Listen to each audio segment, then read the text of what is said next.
From bitter cold to snow, and the chances are increasing. We'll have a first call map just ahead.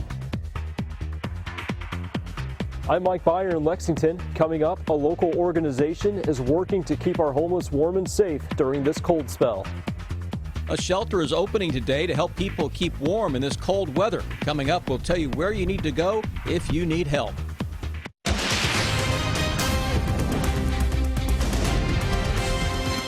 WKYT News starts now with First Alert Weather. Good afternoon. Sam, Dick, and Amber Philpott reporting on this very cold Monday. If you're headed outside today, definitely need to bundle up. Yeah, despite the sun, temperatures won't get out of the teens, and with the wind, it feels even colder. We have declared a WKYT First Alert Severe Weather Day because of this dangerous cold. We begin with Chief Meteorologist Chris Bailey. Yeah, well advertised from a week ago. We talked about the possibility of bitterly cold air early this week. Sure enough, Mother Nature delivering the goods right now. Strong northwesterly flow coming in. 7 degrees Chicago, 17 right now into the Lexington area. This is going all the way into the deep south. And again, look at where the air around here is coming from. It originated kiddos across the North Pole. Those temperatures right now, again, are into the upper teens across the entire area. Throw the winds into the mix, and it feels like it is a lot colder. Single digits will add negative numbers to that as we go through the evening and heading into the overnight. Anytime you drop the wind chill below zero, you're into the danger category. So keep that in mind. You may want to check on your neighbors, the elderly, homeless, also the pets as well. And the kiddos tomorrow morning at the bus stop. Boy, oh boy, bundle them up. Wednesday, snowmaker cruising across the northern Rockies. That has its eyes set on the bluegrass state. It's another bitterly cold night. Then we focus on the snow chances by Wednesday, with a winter storm threat lurking behind that for Friday. Guys, a very active week of winter weather here across central and eastern Kentucky. When I come back in a few minutes, we'll focus on system number one, on how much snow may fall, and depending on where you are, could be a little bit more than that. Then the Friday storm system is the one that is getting the most attention. I'll show you why that should be the case in just a few. All right, thank you, Chris. And the best way to survive this extreme cold weather is to stay indoors. But there are many people in our community who don't have a warm place to go. Across the area, organizations are working hard to make sure that no one is left outside. WKYT's Mike Byer continues our First Alert Weather Team coverage with a look at one group's efforts here in Lexington. With winter making its presence felt, the Catholic Action Center is doing everything it can to keep our homeless warm and safe. They're pretty good at hiding, so we have to try to seek them out, but we'll find them. Finding those in need. That's the goal of the Compassionate Caravan. As the dangerously cold temperatures continue to pound our area, volunteers like Stuart Green travel throughout Lexington in search of the homeless. Once a person in need is located, volunteers hand over supplies and offer to take the individual to a shelter. Last night alone, the caravan picked up nearly 80 people, and it doesn't stop there. Volunteers are back out once again, helping those in need. We've got a lot of people who care, but we need a lot of people here, right here in inner city, right in this neighborhood, to care. The Catholic Action Center says they are in need of donations such as paper plates, cups, and napkins. Those donations can be dropped off right here at 400 East 5th Street. In Lexington, Mike Byer, WKYT. And the center has added a new tool this year, the Compassionate Caravan line. If you see someone who needs help, they ask that you call them at 859-913-0038. In Moorhead, city leaders have opened a warming shelter to help protect those in need. The program is being spearheaded by the Gateway House Homeless Shelter. They say anyone who needs a warm place to stay tonight will have one. A staging area has been set up at the Gateway House from 6 to 9. The shelter director says even if only a few people show up, they'll keep them at the shelter. But if they get a bigger crowd, they'll open up the Carl D. Perkins Center. If it's for one family or one person, it doesn't matter. We've had it open for one person. And our job as a city and our job as a city government and a county government is to, our first job is to serve the people. And if we can have the ability to feed someone, keep somebody warm, we'll do that. The director of the Gateway House says they are working with police who will notify them of anyone who may be outside tonight and who needs help. We'll have more on the efforts in Moorhead on WKYT News at 5:30. Be prepared for winter weather and traffic with the WKYT Weather Plus Traffic app. You can download it for free in the app or Google Play stores. Officials with a drug rehab center in Kentucky say not only will their patients leave sober, but they'll leave the program with cash in their pockets. The Isaiah House in Willisburg in Washington County puts patients to work while they're going through rehab. They say it's part of a holistic approach to treatment. Patients have several work options, including construction and automotive work. It just kind of gives you a sense of hope, just being up here knowing that you can work and not have to worry about the stresses of getting high in general. Sam is at the live desk now with our investigative reporter Miranda Combs with more on this story that she's working on for tonight at 6. Sam? Amber, thank you. So according to the directors, this is a one-of-a-kind rehab center? They say they have a 67% success rate because they take this holistic approach where a lot of elements are involved to make sure that they're completely well before they leave. Most patients stay there close to a year, and even after that, they can continue working at a company like the one you saw there. So what you've heard a lot with rehab and how people come out of that is a concern that they will still have really nothing when they leave that treatment center. Right, Sam, and if they leave with nothing, there's more of a tendency to get back in the same issues that they were in before and hang out with the same crowd. So their thoughts are, and they even have a financial manager while you're there to make sure you don't blow through all the money that you're making while you're there. So they hope for you to leave with $3,000 to $4,000 in your pocket. Really? You can buy a car with that, or a lot of things that they may not have to help them stay on their feet and stay well. To give you a start. So according to the people you talk to, are there enough treatment facilities available in the state? No, especially with their approach, and we'll talk more about that coming up at 6, but they really feel like they have a model that needs to be followed by the state. A holistic approach. Yes. All right, much more coming up with Miranda on WKYT tonight at 6. Amber? British lawmakers held a tense 3-hour debate today to discuss whether presidential hopeful Donald Trump should be banned from the UK because of his remarks about Muslims.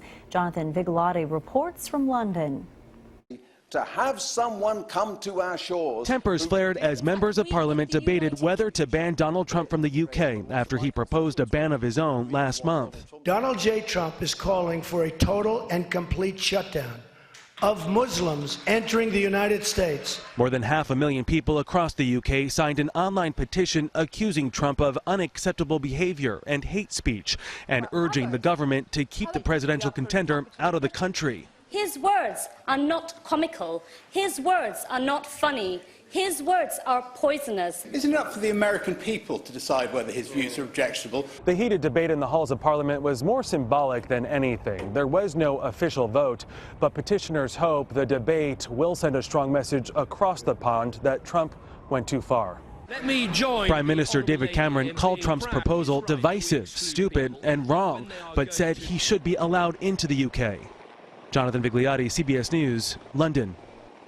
Britain's Labour Party leader said Trump has weird views, but invited him to visit a London mosque. Lawmakers also debated a Trump counter-petition, which 40,000 people signed. It urges the government to mind its own business.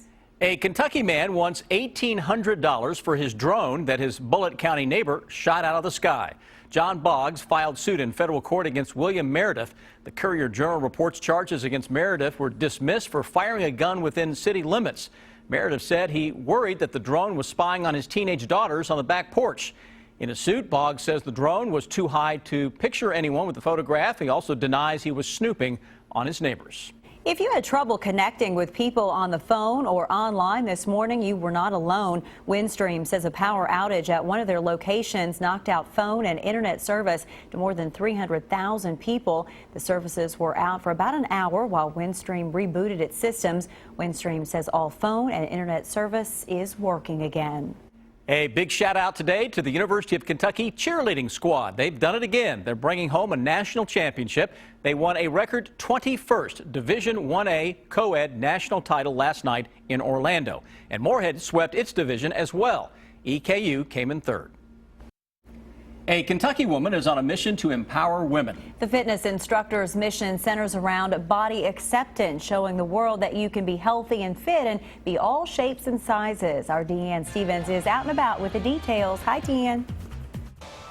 Hey, Hey, good afternoon, guys. We are here at LAC, and we are talking all about Girls Gone Strong. Molly Galbraith is with us, and I love this story because it's all about how you feel as a woman and you as a girl. There's no perfect strong except for your very own, Molly. Yeah, exactly. We want women to figure out what they want for themselves and what feels good to them and help them reach those goals.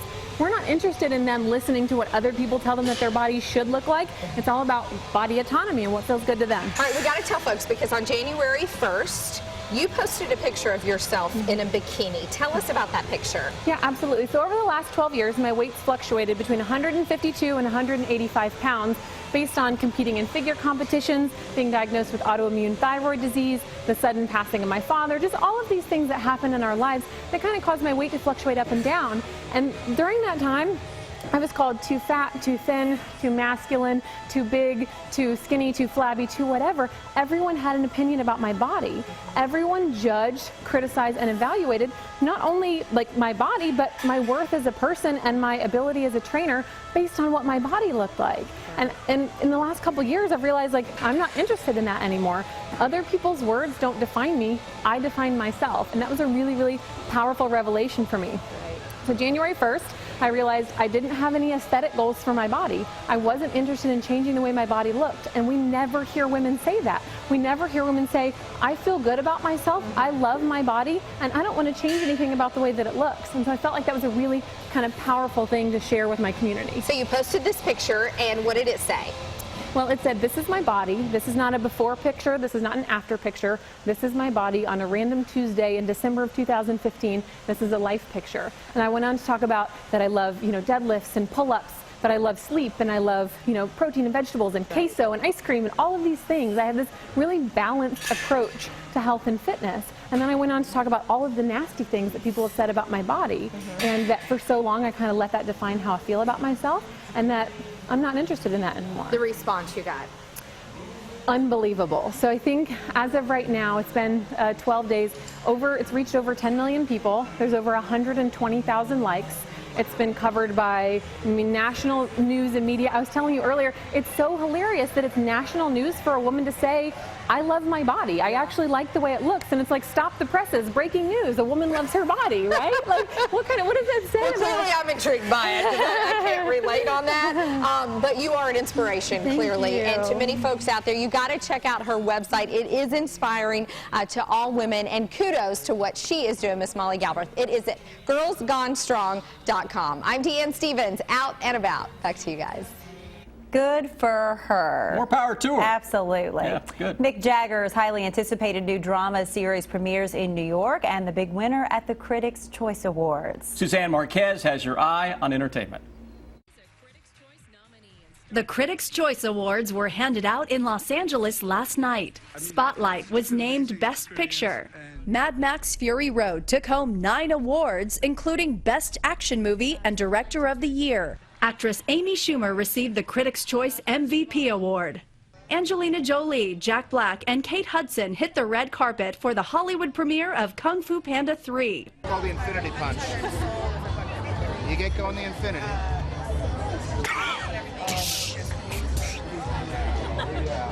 The animated martial arts comedy arrives in theaters January 29th. And the stars of the new HBO series Vinyl turned out for the New York premiere. Actor Bobby Cannavale stars as Richie Finestra, a record label executive consumed by sex, drugs, and rock and roll. Executive producer and Rolling Stones frontman Mick Jagger says the idea for this project came to him 20 years ago. I think that's a really fascinating period. So for New York, and I lived in New York then, it's very rough and ready, and a lot of things happened, and there was no boundaries or barriers, so there was a good place to start. Vinyl debuts in February. And that's your Eye on Entertainment. Suzanne Marquez, CBS News, Los Angeles.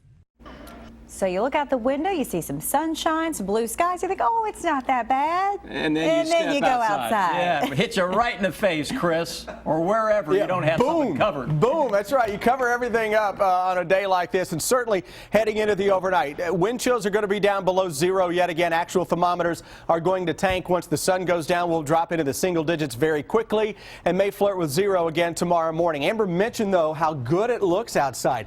Talk about a deceiving day. We've got the full sun, blue skies, and just a hint of some high clouds that are out there, but the temperatures are into the low teens in the north, mid to upper teens everywhere else. Those gusty winds making it feel like the single digits are out there as of right now. After one more bitterly cold night, guys, we're going to focus on snow threats that are on the move as we go toward Wednesday, and then a bigger storm that will likely impact our weather Friday into Saturday. We'll have a brand new hour-by-hour forecast and a first call for that first snowfall in just a few minutes. All right, Chris, thank you. A pup's icy rescue and a meteorologist's professional basketball debut. It's the video that will have you talking. Take a look at this.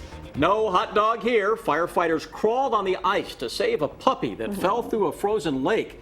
This 6-month-old German Shepherd was holding onto the edge of the lake by its front paws. And at one point, the pup tried to swim away and even bit one of the firefighters. They eventually used a sled to get him out. He's drenched. Boy, they got him warmed up fast there. Yeah. Well, if you happen to be at the Harlem Globetrotters game over the weekend, you may have spotted a familiar face. Meteorologist Micah Harris took the floor for the World All-Stars Saturday night at Rupp Arena. He made a free throw, even a jumper. When the Globetrotters invited him to try out the 4-point shot, though, not so much luck. In fairness, though, even the Globetrotters had a tough time hitting that shot. Micah did such a great job that the Globetrotters invited him to join their team for the remainder of the game. And you know what? I noticed that Micah was off this morning, so I assumed he'd taken off on the road with him. Yeah, on He's going to be traveling with him. Yeah, I don't know. Better Micah than me, or I don't. Yeah, they don't need to see me out there for sure. And there wasn't a lot of defense on that shot, but he made it. So it's just a swish. Good for him. Way to go, Micah. All right. On that note, stick with us. Here's what we're working on for you now at 5 o'clock.